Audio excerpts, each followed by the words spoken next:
Assalamualaikum warahmatullahi wabarakatuh. Kami dari kelompok 9, kelas C6. Saya Husniak, Stambuk 083 2018 0113.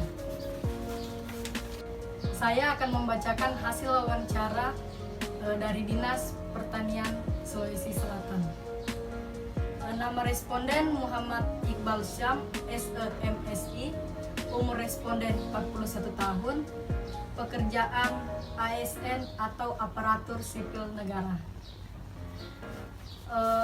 Bagaimana kebijakan pemerintah terhadap pertanian? Kebijakan pemerintah terhadap petani sangat menguntungkan petani atau sangat memihak kepada petani.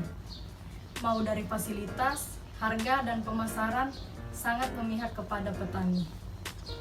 Setiap tahun, pemerintah mengeluarkan kebijakan-kebijakan yang menguntungkan petani. Kebijakan pemerintah dilaksanakan di wilayah yang masuk dalam kewenangannya, khususnya daerah Sulsel. Kepada masyarakat, baik perorangan, kelompok, atau lembaga yang masuk objek definisi kebijakan itu. Pelaksanaan kebijakan untuk melindungi harga beras kepada petani dan melindungi konsumen karena pemerintah sangat memerhatikan harga. Diharapkan untuk memajukan pertanian, mengusahakan agar pertanian lebih produktif, meningkatkan produksi dan tingkat pendapatan petani meningkat dan kesejahteraan meningkat. Jadi dapat disimpulkan pemerintah dapat meningkatkan kesejahteraan petani dan masyarakat. Perkenalkan, nama saya Siti Nurhalisa Safarianti, Stambuk 083 2018 0161. Saya akan membacakan hasil wawancara responden petani pertama, yaitu nama Abdul Aziz, umur 43 tahun, pendidikan Aliyah Madrasah, pengalaman bertani kurang lebih 20 tahun, pekerjaan sampingan kepala dusun atau ketua kelompok tani. Baik, saya akan membacakan hasil, yaitu yang pertama, bagaimana tentang kebijakan pemerintah terhadap pertanian, yaitu sudah sangat bagus karena dulu tidak terlalu diperhatikan. Namun sekarang, semenjak adanya kelompok tani, masalah pupuk, bibit, alat mesin sudah disediakan oleh pemerintah. Kapan dilaksanakannya itu sudah sekitar 2 tahun yang lalu di daerah petani yang membutuhkan, dan hasil itu ditujukan kepada para petani. Bagaimana harapannya, yaitu ketua kelompok tani berusaha untuk mengatur anggota agar semua mendapatkan bantuan dari pemerintah. Harapannya yaitu agar pemerintah lebih peduli kepada petani, maupun yang tidak berkelompok tani, karena dia tidak bisa mendapatkan bantuan tanpa adanya masuknya ke kelompok tani. Selanjutnya hasil wawancara dari responden kedua.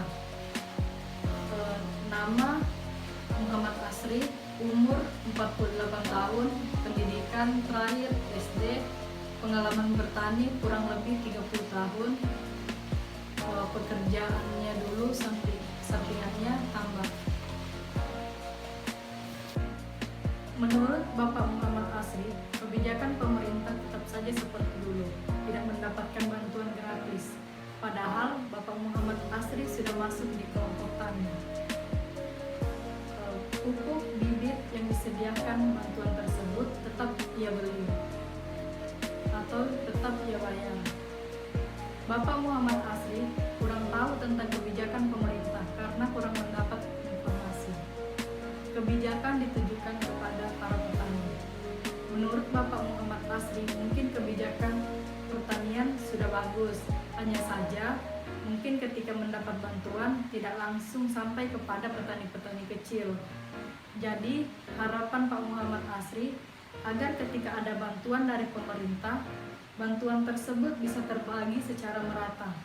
Karena terkadang ada beberapa oknum yang tidak bertanggung jawab dengan cara menjual kepada petani bibit dan pupuk bantuan dari pemerintah. Assalamualaikum warahmatullahi wabarakatuh.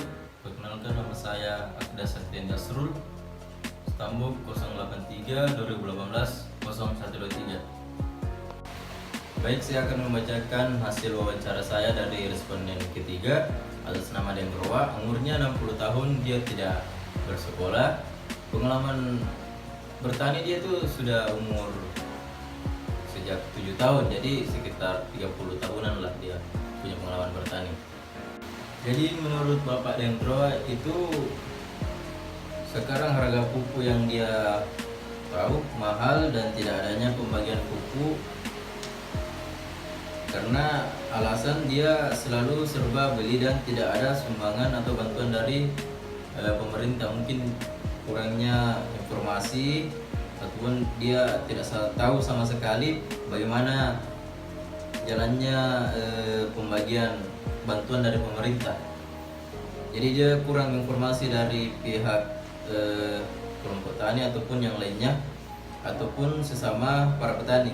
Jadi menurut Bapak Dendro, kurang meratanya sistem pembagian dari bantuan dari pemerintah yang membuatnya sering mengeluh atas usaha taninya. Jadi harapan Dendro ini yaitu agar mendapatkan bantuan dari pemerintah secara merata oleh keluarganya ataupun para petani yang lainnya, karena biasanya dia meminjam alat seperti pemajang sawah apabila dia membutuhkannya. Itu saja, terima kasih.